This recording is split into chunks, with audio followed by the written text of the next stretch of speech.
Hollywood rejected him for being too small. That's how his story begins. A kid who didn't even look old enough to shave turned into the most decorated soldier in the history of the United States Army. His name, Audie Murphy. But before the medals, before the fame, before the gunfire echoing across Europe, there was a boy, hungry, barefoot, and forgotten by the world. A boy who would rise from nothing to become a legend.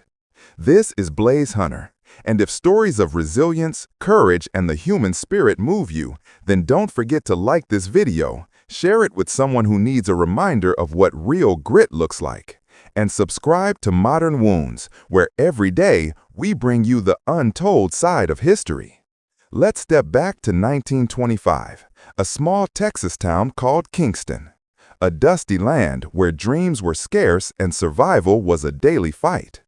Audie was born into a large, poor family, one of 12 children. His father was a drifter, his mother worked herself to exhaustion to feed her kids. And when she finally passed away, Audie was just 16, an orphan, alone, angry, and directionless.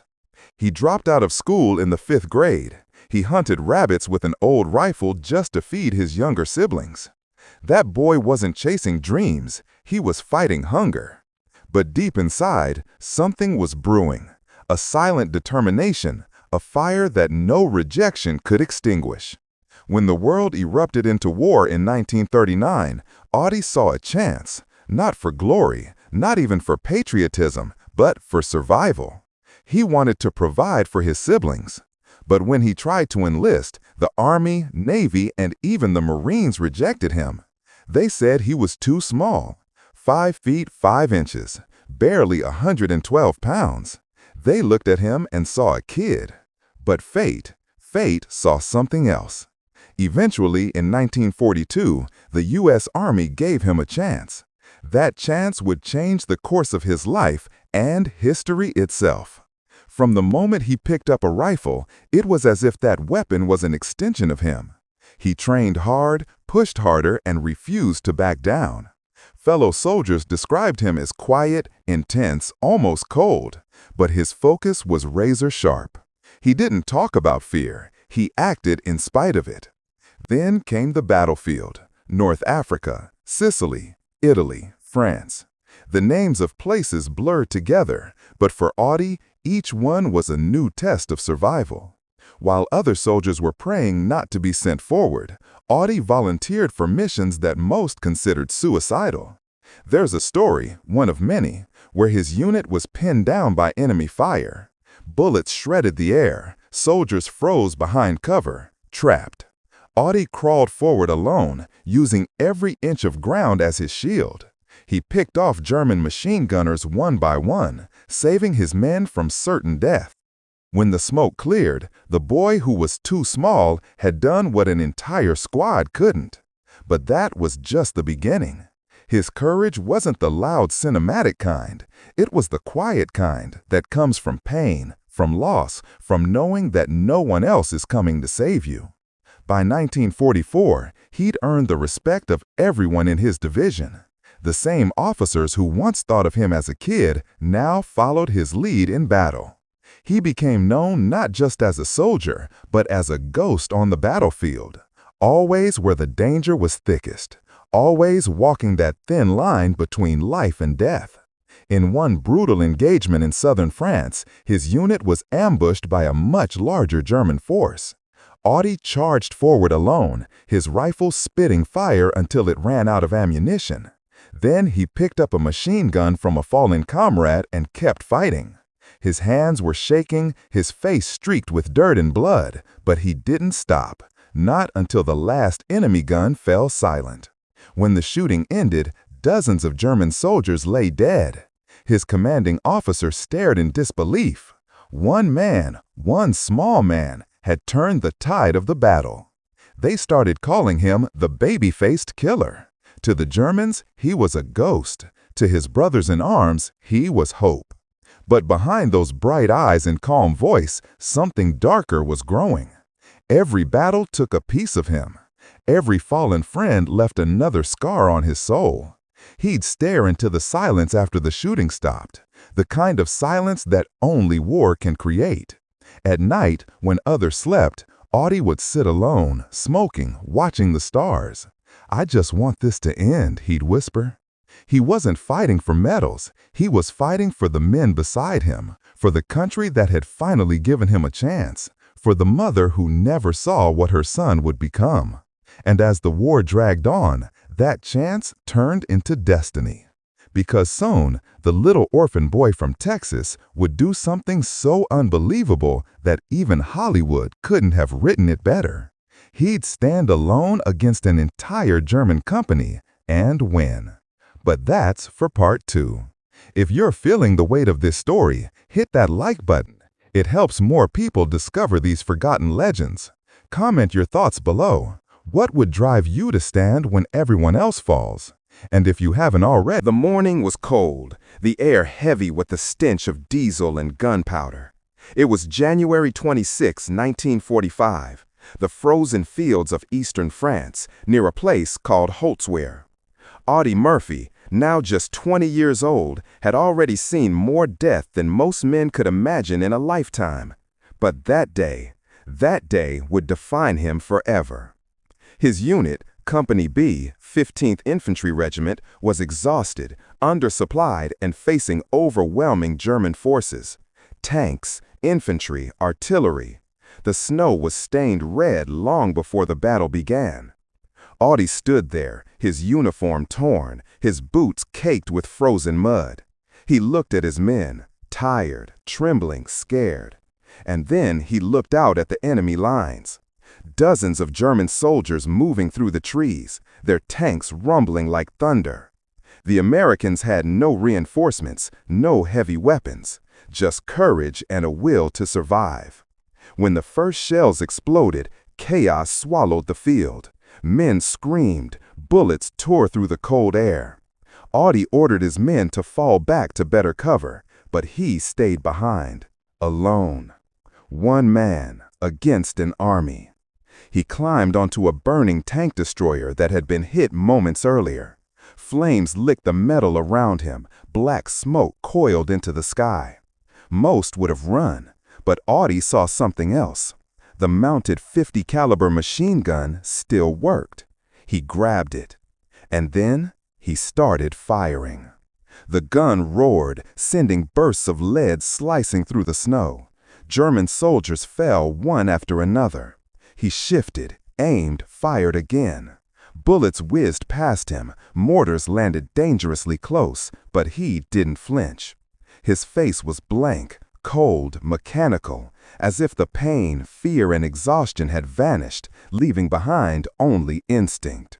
He called in artillery fire over the radio, dangerously close to his own position. "Let it come," he said calmly. "I'm right on top of them." The operator on the other end didn't believe him, but Audie didn't care. For over an hour, he held that line, alone. At one point, German soldiers tried to flank him. He cut them down. Another group tried to rush the tank. He threw grenades, forcing them to scatter. Even when his ammunition began to run low, he kept firing in controlled bursts, every shot finding its mark. A bullet grazed his leg, tearing through his uniform, but he ignored it.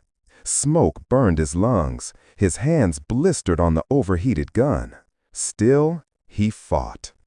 When it was finally over, silence fell again. That awful war silence that feels louder than the gunfire itself. Dozens of German soldiers lay dead. The survivors retreated, unable to believe one man had stopped them. And when his own men cautiously came back, they found Audie standing in the wreckage, covered in soot, blood, and disbelief. He refused medical attention. Instead, he reassembled what was left of his unit and led them forward to counterattack. That's right, after fighting alone for over an hour, he went back to battle. For that act of impossible bravery, Audie Murphy received the Medal of Honor, the highest military decoration in the United States. It wasn't just another medal. It was a symbol of what a single human being can do when the world turns against them. By the time the war ended, Audie had earned 33 medals and decorations, including every major U.S. combat award for valor, plus honors from France and Belgium. He was called the most decorated soldier in American history. But the truth, those medals came at a cost. Because inside, Audie was breaking. He'd seen his friends die. He'd seen faces he couldn't forget. Every gunshot, every scream, every explosion stayed in his mind like a scar. When the war was finally over, he didn't feel like a hero. He felt empty. He returned to the States to a hero's welcome, parades, cheers, applause, cameras flashing. But the boy inside him, the orphan from Texas, couldn't feel any of it. The world was loud, but inside him was silence. People wanted to shake his hand, reporters called him a legend. But at night, he'd wake up drenched in sweat, his heart pounding, still hearing the echoes of war. He tried to tell people what it was like, the fear, the loss, the darkness. But no one could understand. They saw Audie Murphy, the hero, not the haunted man behind the uniform. So, he turned to something else, Hollywood. After being rejected once for being too small, now he was the most famous soldier in America. Studios lined up with offers. He was invited to movie premieres, magazine covers, and interviews. But deep down, Audie never forgot what it felt like to be that poor kid with nothing but a rifle and a will to survive. When asked about his courage, he simply said, "Bravery is just determination to do a job that must be done." And that was Audie Murphy. No ego, no arrogance, just raw, honest humanity. But even in Hollywood, the war never left him. He acted in over 40 films, including one where he played himself, To Hell and Back, based on his own experiences. The movie was a massive hit, breaking box office records across America. People cried, cheered, saluted, but for Audie, it was just reliving the nightmares again. He once admitted, "It's not something I enjoy, but maybe if people see it, they'll understand what war really is." Audie didn't fight for glory. He fought for survival, for the men beside him, for his mother, for something pure, something most people never find. But even heroes have wounds that never heal. And as the years passed, those invisible wounds began to take their toll. The same courage that made him unstoppable in battle couldn't save him from the battles within his mind. Because the real war, for Audie Murphy, wasn't fought on the battlefield anymore. It was inside him. And that's where we'll pick up in part 3, the final chapter, of a man who lived through hell, conquered it, and still carried the fire until the very end. If this part gave you chills, hit that like button right now. It helps more people discover stories that deserve to be remembered. Drop a comment if you believe real heroes aren't born, they're forged in fire. And make sure you're subscribed, because the final part will reveal the man behind the medals, the soul behind the legend. The war ended, but for Audie Murphy, peace never really came. In the daylight, he was the smiling hero, America's golden boy. But at night, when the lights went out, the war came back to him in flashes. Gunfire in his dreams, the screams of fallen soldiers echoing in his head, the smell of smoke, the faces of the men he couldn't save. He was fighting a new kind of enemy now, one that lived inside him. Back then, no one talked about PTSD. They called it battle fatigue, nerves, or just a soldier's burden. But Audie knew what it really was, a shadow that followed him everywhere. He'd wake up in the middle of the night, pistol in hand, drenched in sweat, his heart racing. He even slept with a loaded gun under his pillow. To the world, he was a hero, but to himself, he was a man still trapped on the battlefield. He once said, "The real heroes are the ones who didn't make it back." That's who he thought about, not the glory, not the fame, but the men who were gone. He'd visit veterans in hospitals, sit by their beds, listen to their stories. Sometimes he'd pay their bills quietly without anyone knowing. He understood their pain because it was his pain too. Hollywood gave him success, but it didn't give him peace. He starred in over 40 films, westerns, war dramas, even comedies. But behind every role was the same tired soul trying to find meaning again. He tried to channel his pain into purpose. He became one of the first public figures to speak openly about the struggles veterans faced after the war. He pushed for better mental health support, for understanding, for empathy. At a time when most men hid their pain, he exposed his. That took more courage than any battlefield ever could. But still, the shadows never left. He battled insomnia, depression, and the weight of memory. Some nights he'd drive for hours through empty roads just to escape his thoughts.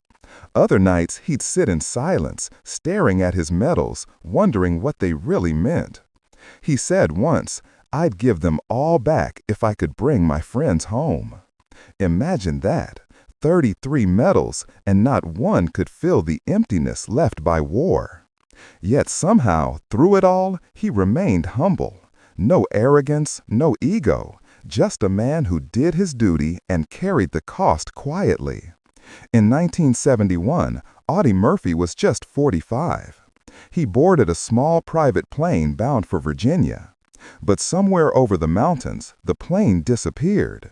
Bad weather, low visibility, the kind of tragedy that feels almost poetic. A warrior taken not by war, but by the same sky he once stared at during long, silent nights. When they found the wreckage, the nation mourned. America had lost its most decorated soldier, but in truth, they had lost something more. They'd lost a symbol of what courage, pain, and humanity really look like. Audie was buried with full military honors at Arlington National Cemetery. His grave quickly became one of the most visited sites there, second only to President John F. Kennedy. People from across the country came to pay respect. Veterans would leave their medals beside his name. Strangers would stand silently, tears in their eyes. Because Audie Murphy wasn't just a soldier. He was a mirror, reflecting the best and worst parts of war, and of ourselves. He showed the world that heroism isn't about size, strength, or medals. It's about standing your ground when everything inside you says run. It's about love for your brothers, your land, your purpose.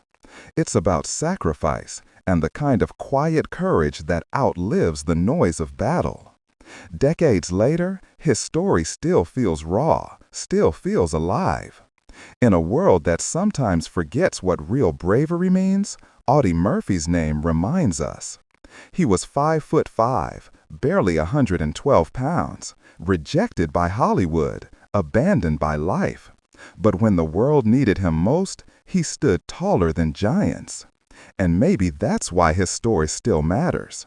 Because every generation needs a reminder that greatness isn't born in comfort.